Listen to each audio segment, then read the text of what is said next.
చింతకు చెప్తున్నారా? ఏంటి బాబీ? మెంతాలు నానబెట్టిండవా? నానబెట్టిండేవి మెంతాలు. ఎంతసేపు నానబెట్టాలా? నానబెట్టాలా ఒక 3 గంటల సేపు బాగా మంచిగా నానబెట్టాలి. ఓకే. పసుపా? అది నానబెట్టాలి. అదేంటి చెప్పు నానబెట్టాలా? అదే అంతే 3 గంటల సేపే. మా పిన్ని గారు ఏదో సర్ప్రైజ్ ఇస్తున్నారు వీడియోకి. లాస్ట్ వరకు గుండెకేసి రుబ్బాలా ఇప్పుడు? రుబ్బాలా. ఓకే. బాగా నూనె కావాలి కదా? నూనె కావాలా. మెత్తగా గంధంలాగా అవ్వాలా. కాదు పిన్నమ్మా, పసుపు వేయాలి కదా? మంచిగా ఉండదు. పసుపు వేయాలి. పసుపు కమ్మలు వేయాలా? అప్పుడు కలర్ బాగా వస్తుంది అనమాట. టేస్ట్ బాగుంటుంది. మెంతులు ఎన్ని వేసుకోవాలి? పసుపు ఎంత వేసుకోవాలి? 2 కేజీలకి 100 గ్రాములు. 2 కేజీలకి 100 గ్రాములు. మెంతం అంతే పసుపు అంతే. మెంతం అంతే పసుపు అంతే. ఓకే. అయిపోయిందా? అయిపోయింది గంధం లాగా. అమ్మో, చాలా మెత్తగా అయిపోయింది.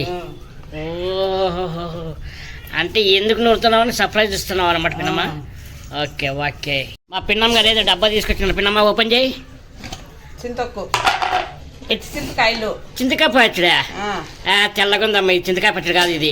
చింతకాయ పచ్చడి మన హైదరాబాద్లో అయితే ఇట్లుండదు. ఇక్కడ పచ్చి చింతకాయలు రుబ్బుతాము, తెల్లగుంటుంది. అంటే పచ్చి అంటే మరి పచ్చివా? పచ్చివే. పచ్చి చింతకాయ అంటే చూడపు నాయన. పచ్చివే రుబ్బాలి. అంటే ఫస్ట్ రుబ్బుకున్నారా? ఫస్ట్ ఉప్పేసి అంత బాగా క్లీన్ చేసి ఉప్పేసి రుబ్బేసి ఇప్పుడు పసుపు మెంతాలు. ఇది ఎప్పుడు రుబ్బు పెట్టినారు? ఆవిడ 10 రోజులు అయింది. ఓ నాయన, 10 రోజులు అయింది అంట. చూడండి బాబు,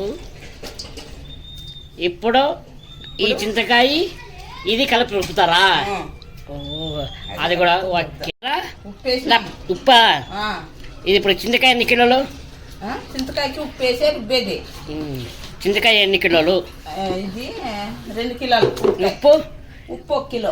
ఓహో, 2 కిలోల చింతకాయకి 1 కిలో ఉప్పు అంట. కలుపుతున్నారా? అంతేనా? అంతే. ఓ నేను ఇంకా ఏదో ప్రాసెస్ ఎక్కువ ఉంది అనుకున్నాను. ఏం ప్రాసెస్ లేదు. ఓ ఇది రుబ్బిన దానికి ఇది తీసుకొచ్చి ఇందులో కలిపేయాలి. నెక్స్ట్ ఇంకొకసారి ఇట్లా రుబ్బాలి. ఇందులో వేసి బండకేసి ఇంత కలిపేసి ఇదంతా కలిపి మళ్ళీ రుబ్బాలి. ఓకే. ఇప్పుడు ఏం చేస్తున్నా పిన్నమ్మా?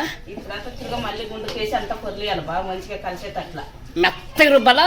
మెత్తగా మొత్తం పొర్లిచ్చేది బరక బరకగా.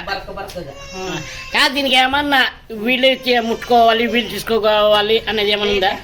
ఆడవాళ్ళ డేట్ వచ్చినప్పుడు ముట్టుకోకూడదు. ముట్టుకుంటే అంత ఖరాబ్ అయిపోతుంది. ఓ దాని కూడా ఉందా? ఖరాబ్ అయిపోతుంది. అట్లా అయినప్పుడు కానీ రుబ్బకూడదు. రుబ్బినాక తీసి పెట్టుకుంటాం కదా, రుబ్బినప్పుడు అప్పుడు కానీ 3 రోజుల వరకు ముట్టుకోకూడదు.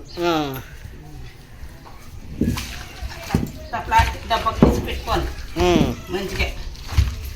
ఇంకెంతైనా అన్నంలోకి వేసుకొని తినేదే? ఇంకేమైనా ఉందా దీనికి? ఏం లేదు. అన్నంలోకి పచ్చిమిర్చి వేయాలి. పచ్చిమిర్చి వేసి తాయింపు వేసి అన్నంలోకి వేసుకొని తినవచ్చు. పల్లీలోకి వేయచ్చు. అంటే పల్లి వేసుకొని చట్నీ చేసుకోవచ్చు, పచ్చడి చేసుకోవచ్చు. ఓకే. చింతకాయ ఇత్తనాలు ఉంటాయి కదా, అవి కూడా మెదుగుతాయి ఇందులోనా? మెదుగుతాయి. అంటే దినాలు అయిపోయినాక అన్ని మెదిగేస్తాయి. మెత్తగా అయిపోయిస్తుంది అంతా.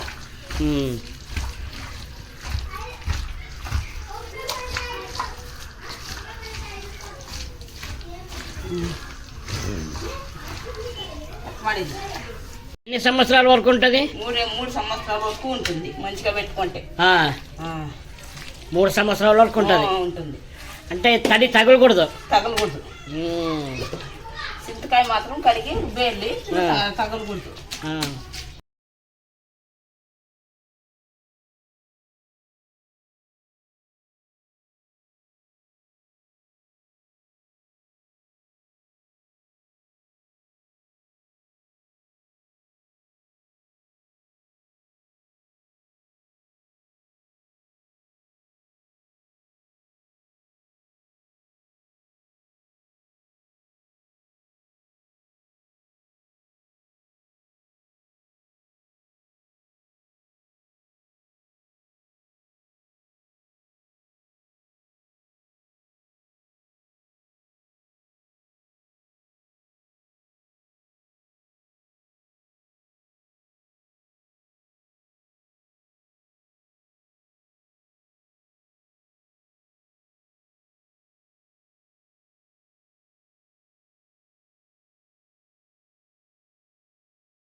ఇంకేంటి?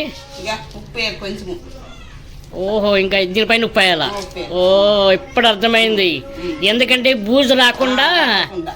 ఆహా, నాకు ఇప్పుడు క్లారిటీ వచ్చింది. ఓకే. అయిపోయింది, ఇంకేం లేదు, ఇంతే. అయిపోయింది బాబు.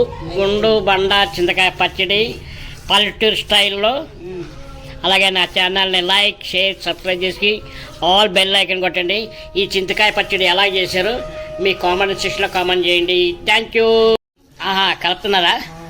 అంతేనా? అంతే. ఓ, నేను ఇంకా ఏదో ప్రాసెస్ ఎక్కువ ఉంది అనుకున్నాను. ఏం ప్రాసెస్ లేదు. ఓ, ఇది రుబ్బిన దానికి ఇది తీసుకొచ్చి ఇందులో కలిపేయాలి. కలిపేయాలి.